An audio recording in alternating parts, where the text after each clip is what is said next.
Breaking news right now at 5 o'clock. An out-of-control truck lands on top of a car after slamming into a duplex in southeast Raleigh. We're just now learning at least one person was inside that home.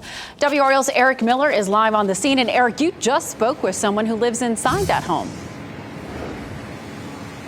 Well, Deborah, that we did. Residents here really shaken up, and you can see why. Look at the aftermath of this crashing. We literally have a small army of power workers out here dealing with the mess that was left behind. And if you look at some of the video from the scene earlier, you can see why.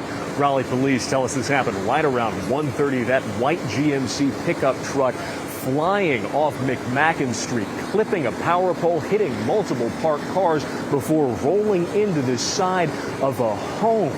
Residents inside said it was a really terrifying moment, an incredibly loud sound. Just listen to what they had to say.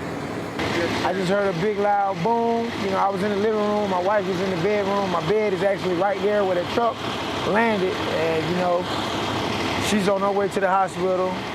Hopefully she's all right.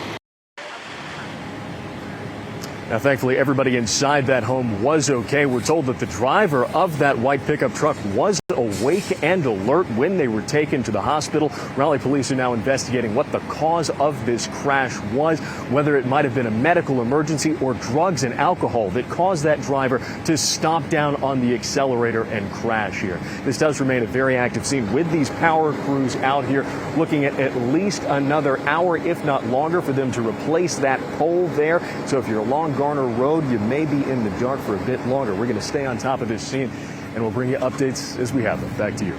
What a story. Eric Miller reporting live in southeast Raleigh. Thank you, Eric.